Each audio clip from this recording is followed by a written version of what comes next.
Welcome to Dog Shadow Gaming, the channel where we live to game and game to live. As always, I'm Belth, and today we're looking at our Battlefleet Gothic Armada 2 trailer reaction for the new campaign. I've never done a trailer reaction before, so I thought it might be something fun to do.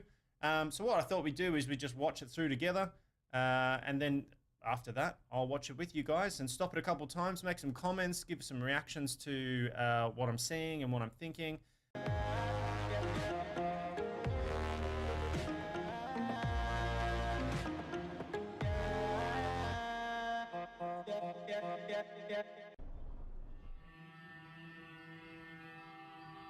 In the grim darkness of the far future, there is only war.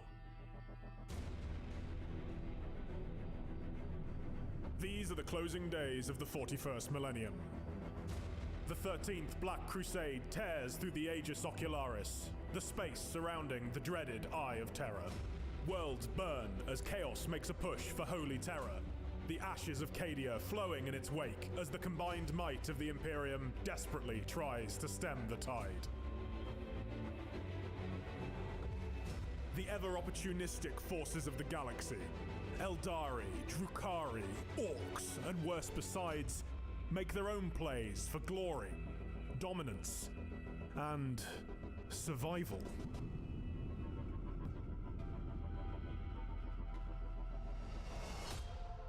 Battlefleet Gothic Armada 2 features 3 grand campaigns controlling 5 factions. This is Commodore Treveau. Chaos forces have launched a full-scale planet strike, offering Imperial, Tyranid, and Necron perspectives on the greatest conflict to ever befall the Milky Way. Surrender, or be destroyed. Each tells its own unique story, with individual mechanics and completely different ships and strategies available. Lord Inquisitor, our forward explorers have located a Tyranid biovessel. The Aegis Ocularis is divided into sectors, and each sector contains multiple systems. You begin with a small fleet and control of just one system. From there, you must expand across the entire Eye of Terror. Admiral Spire, you are late. We have held vigil over Antharix forces for many days. They have unique attributes, be it an agri-world that helps your other systems grow, or an Adeptus Mechanicus research lab that improves your ships. With chaos flooding the galaxy, it's up to you to reclaim these worlds and put them to work for your faction. See what has washed up on the Eye of Terror's tides. Admiral Spire. In the Imperium campaign, you control the combined fleet of Admiral Spire. He brings together Adeptus Mechanicus, Space Marine, and Imperial Navy ships as one final bulwark to fight against the coming of Abaddon. A masterful plan. The Tyranids are a new foe to Gilliman. Peace is not an option. You will fight battles of ever-increasing scale, reclaiming territory and using it to fuel your war machine. Upgrade ships and your fleet. Pick your preferred playstyle from the massive selection of ships available.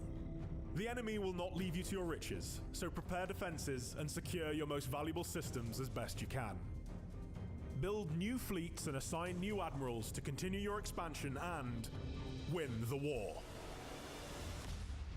To submit is folly. Necron needs are very different. Great tombs and buried docks to be opened and unearthed.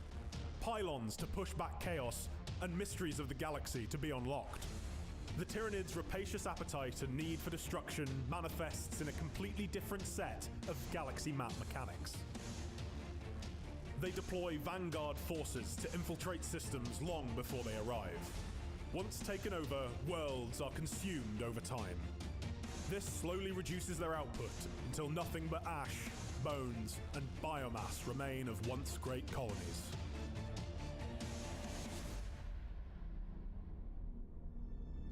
Each faction also has a unique narrative arc as they rise to control or decimate the Aegis Ocularis. We shall prevail in the Emperor's name.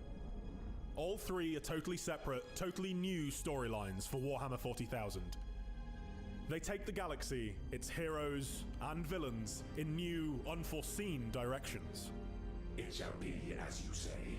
While Imperial and Necron characters explain their goals and motivations during their campaigns, The Tyranid story is told through those that Hive Fleet Leviathan comes into contact with. This shows how fear, desperation, and infighting can doom entire species. We have encountered a Tyranid hive fleet. Impossible as it seems, our situation has grown worse. There can be no forgiveness for what you are about to attempt. As you progress, Annihilation arcs will grant the opportunity to wipe out other factions from the map. This will stop them creating new fleets and attacking your power bases, giving you much needed respite and revenge. Throughout it all, you will be taking part in spectacular battles, including special scripted missions featuring the biggest, baddest ships of the 40k universe. Reboot Gilliman's Gloriana. We shall render it to dust. Orcs hunting space whales. Orcs is the best! The Tyranid Ancient One, and many more make an appearance through the campaigns.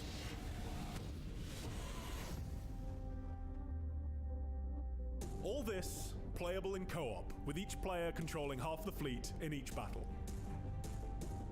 Battlefleet Gothic Armada 2 is a massive experience, with hours upon hours of missions and narrative for each of the 3 campaigns.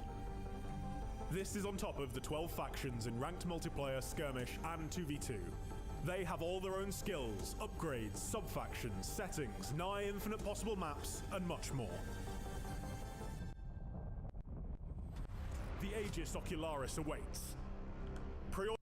All right, okay, so that's it. Let's go back to the start and we'll rewatch it and I'll give you some of my thoughts on it. Pretty good, I'm pretty excited. This is pretty damn good. So let's go back to the start here. Yep. In the grim darkness of the far future, there is only war. These are the closing days of the 41st millennium. The 13th Black Crusade tears through the Aegis Ocularis, the space surrounding the dreaded Eye of Terror. I gotta say, first up, well done to, I think it's $10? $10? $10? I think it's $10. And Focus for, again, creating a game that is so, how do you put it? You can tell that the guys who made this, just like the guys that made Vermintide or any of the really good Warhammer games, because there's a lot of terrible ones, like Total War Warhammer, you know, it's coming from people who actually play either the tabletop or they paint or they're just really into the lore from Black Library, or they're just into the games themselves. And like myself, I fell in love with the lore early on through a bit of the painting and then got into the books and then really got into the games once we started getting some good ones, such as the last 2. And the first one of this was quite good too, really got me into it.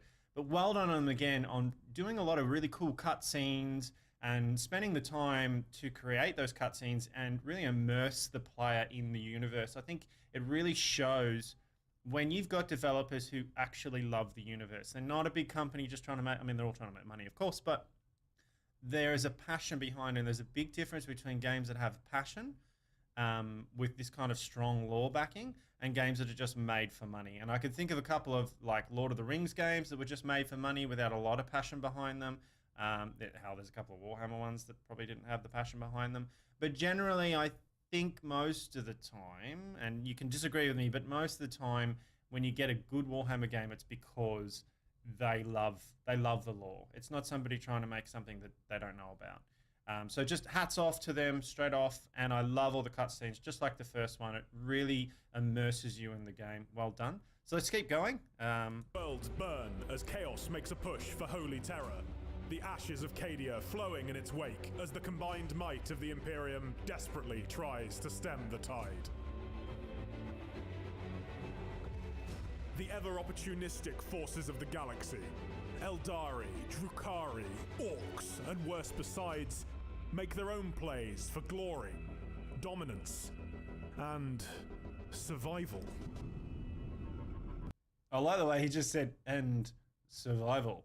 Like, it's going to be this epic clash of just, you know, desperately trying to hold on and fight off all the forces. I love it. Let's go. Battlefleet Gothic Armada 2 features 3 grand campaigns controlling 5 factions. All right, so this is really interesting, and I wanted to stop here. One of the things I thought about when I was first watching it was, we've known that it had 3 campaigns, but I'm wondering what the level of depth is going to be like in those campaigns. I reckon it's going to be pretty good if they're on the same lines of Battlefield Armada, Gothic Armada 1, then they're going to be really, really good. I think it's, again, hats off to the developers and Focus for making sure that they keep that single player campaign really in depth and rich. I mean, again, I'm making assumptions based on what I've already seen so far in the first beta that came out. But there's huge replayability here. You've got 3 campaigns, 3 different faction races that you can play multiple ways. Because if it's anything like the multiplayer, you can play the Tyranids 4 or 5 different ways, and the same with some of the other factions. So there's some really good value, I think, here for longevity and replayability. You've also got the 3 difficulty levels. And what I'm really interested to see is how much of the DLCs are going to bring in new races, and are they going to make them full campaigns? That's going to be really interesting. Are we going to get an Orcs? You know, is there going to be an Orcs campaign? Is there going to be a Chaos campaign, an Eldar campaign? You know, those would be really cool. A Tau campaign would be really, really interesting. So much potential here for growth in this game. Very excited, very excited. Can't wait to get my hands on the campaigns. This is Commodore Trevo. Chaos forces have launched a full-scale planet strike, offering Imperial, Tyranid, and Necron perspectives on the greatest conflict to ever befall the Milky Way. Surrender or be destroyed. Each tells its own unique story, with individual mechanics and completely different ships and strategies available. Lord Inquisitor, our forward explorers have located a Tyranid bio-vessel. The Aegis Ocularis is divided into sectors, and each sector contains multiple systems. You begin with a small fleet and control of just one system. From there, you must expand across the entire Eye of Terror. Admiral Spire, you are late. We have held vigil over Antharix forces for many days. They have unique attributes, be it an agri-world that helps your other systems grow, or an Adeptus Mechanicus research lab that improves your ships. With chaos flooding... So that's really interesting, guys. I'm wondering the level of the depth of the roleplay mechanic in this in your campaigns. The first one was okay, but it was a little bit shallow. I mean, let's be honest. You saved this world, you didn't save that world. Unless you made some really bad mistakes in Battlefleet Gothic Armada 1, it didn't make a huge difference. So I'm wondering the level and scale of, you know, building on planets and upgrading planets and bits and pieces, and how that will affect the sectors and the depth of that roleplay. Are we getting a total Warhammer level of base kind of mechanics, or something closer to that than the first one, or not? Because that's a very intriguing idea. If you could play like almost a total war in space, and this is what they're going for, potentially, that would be really cool. I don't know if that's it. That's just, you know, me looking at it right now. But I'm very keen to just have a look and get into it and see how much depth there are in that roleplay mechanic. It should be interesting. Let's keep going. Flooding the galaxy, it's up to you to reclaim these worlds and put them to work for your faction. See what has washed up on the Eye of Terror's tides. Admiral Spire. In the Imperium campaign, you control the combined fleet of Admiral Spire. He brings together Adeptus Mechanicus, Space Marine, and Imperial Navy ships as one final bulwark to fight against the coming of Abaddon.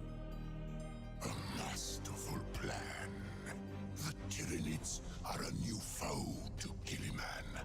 Peace is not an option. You will fight battles of ever-increasing scale, reclaiming territory and using it to fuel your war machine.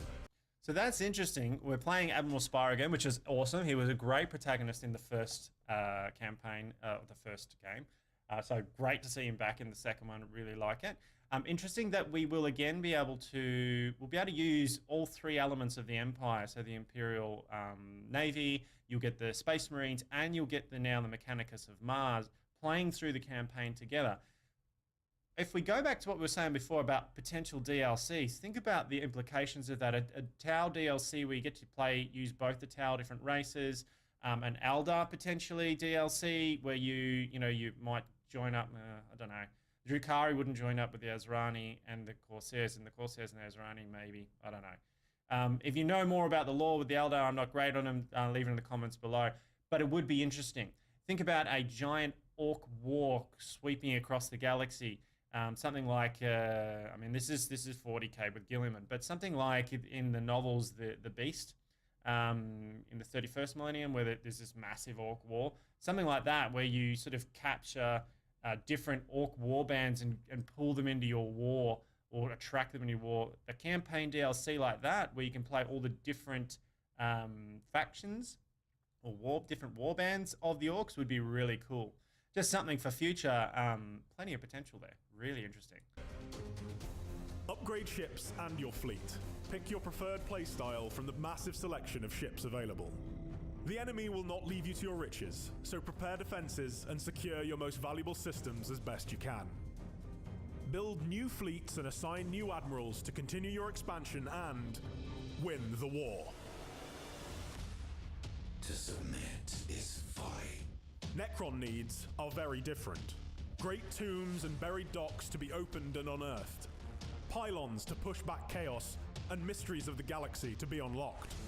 The Tyranids' rapacious appetite and need for destruction manifests in a completely different set of galaxy map mechanics. They deploy vanguard forces to infiltrate systems long before they arrive. Now that's interesting. As we were talking about before with the campaigns, they're very, very different, each of the races. It's kind of like, I think that's one of the reasons that Total War Warhammer was so successful, even more successful than the rest of the Total War, because when you play Total War Warhammer and then you go back to one of the other Total Wars, if you're a player of them, the other Total Wars, a lot of the units feel exactly the same, just with different color scheme. Whereas in Total War, every faction is dramatically different, and this creates a really vibrant multi-spectrum dynamic to the multiplayer. So it really allows you to customize and to really get good at a specific race or at multiple races. So it really enriches that multiplayer, which we'll talk about later. But what's interesting is this is also going to be different in the campaign. So we should get some really, really different campaign mechanics. I'm wondering what the Tyranid infiltration mechanic is going to be like, because that, if done correctly, could be really a lot of fun to play using the infiltration techniques. If you know much about the Tyranid lore, the way they infiltrate is really, really sneaky, so it could be a lot of fun. I wonder if it'll just be a shallow mechanic or a really in-depth mechanic. I'm interested to see. Once taken over, worlds are consumed over time. This slowly reduces their output until nothing but ash, bones, and biomass remain of once great colonies.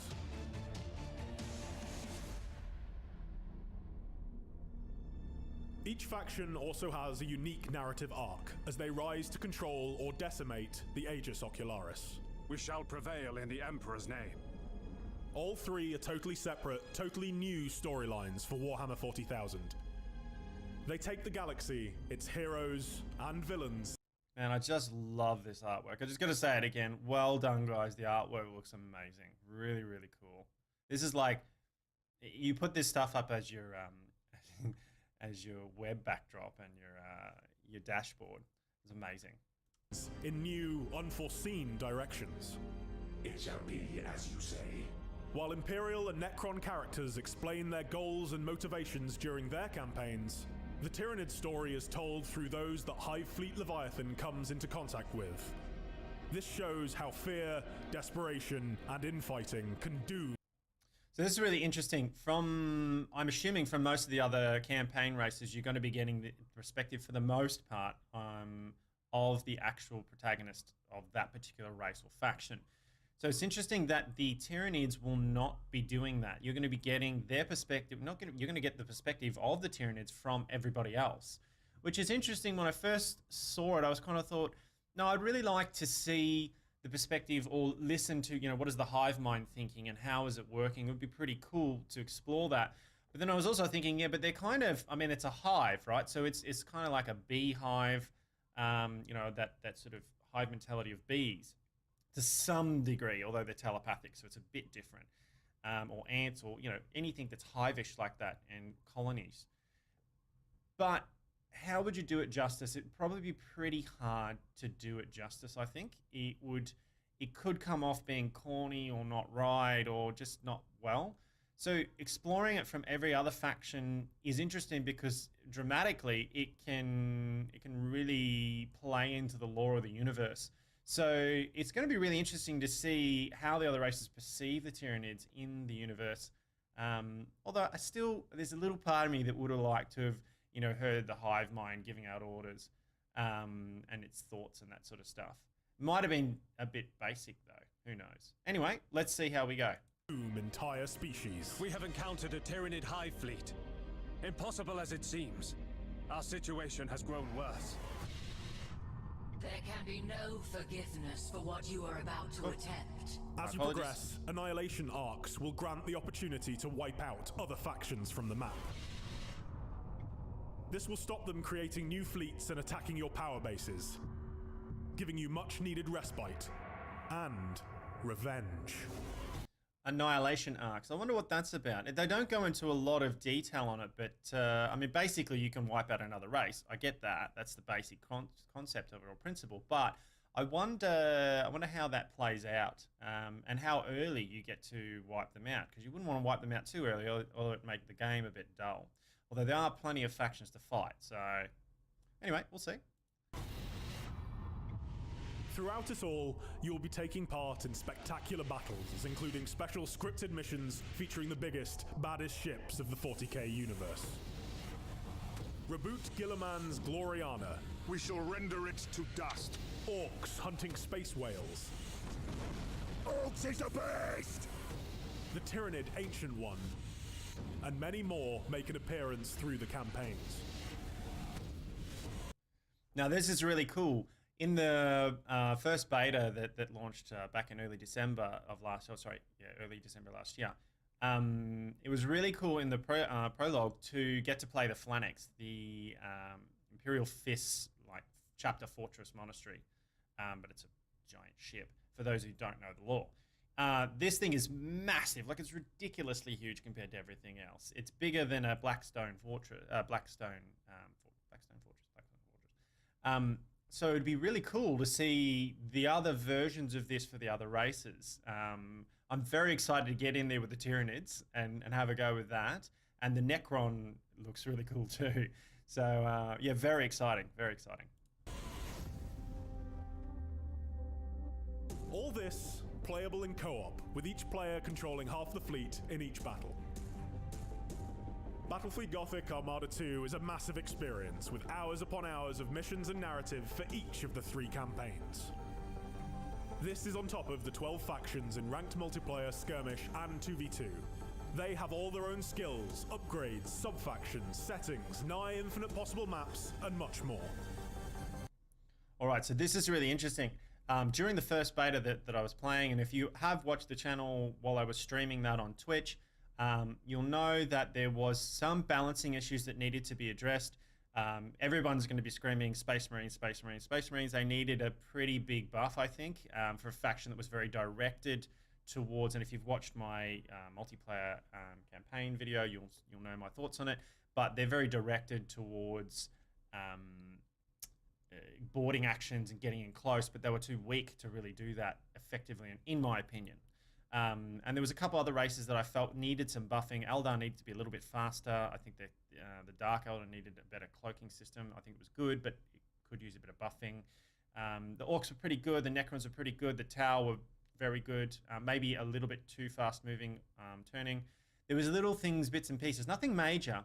And each faction felt really flavorful and really different and really true to the lore of the universe, I thought. So I wonder how they've, and I'm keen to see how they've fixed that balancing a little bit. Also, there was a bug in the original, I mean, it's early beta, so we forgive. There was a bug in the original where 2v2, which is my favorite mode, you know, fun, always more fun with friends, yeah? and where it would kick you out a lot and it was almost impossible to play it. So I'm keen to jump back into that and have more games and fun with that as well. So multiplayer is going to be a big aspect. Should be a lot of fun.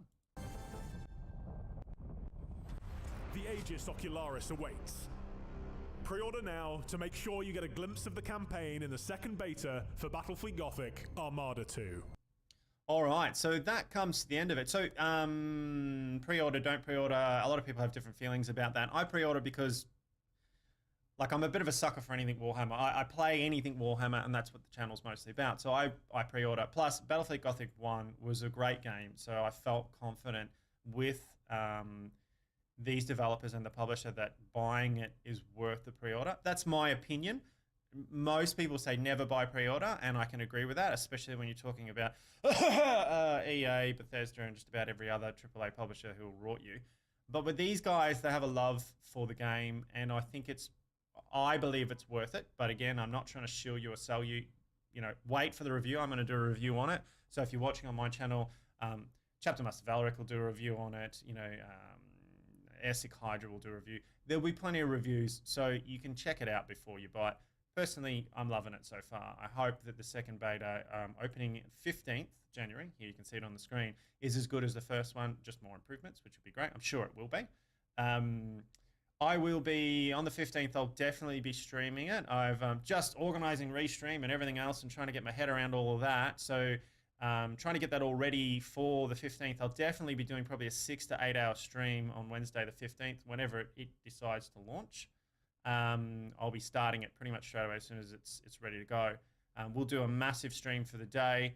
So check out my Facebook, Instagram, YouTube, and Twitch channel because I'll all be running. I've also opened up to Mixer and I think a couple of other different ones because you can do that with Restream just to give as much exposure as I can and jump in there and really play it. I'm really excited, so do join me for the stream on the 15th. And we'll be playing that all the way up to the hard launch in January where you'll see, I'm sure, fixes and all that as it goes along. But this will be a mainstay for the channel for a while. We'll definitely be putting quite a lot of content on the channel. So if you are enjoying Battlefleet Gothic or you did enjoy my streams before, do stay tuned to the channel. If you're new, please hit up the subscribe, depending on whatever you're watching. It could be Facebook, BitChute, whatever. Hit the subscribe, hit the like. Leave a comment. I love hearing from you guys. Tell me what you're thinking. Are you really excited for this? Are you wary? Will you pre-order, not pre-order?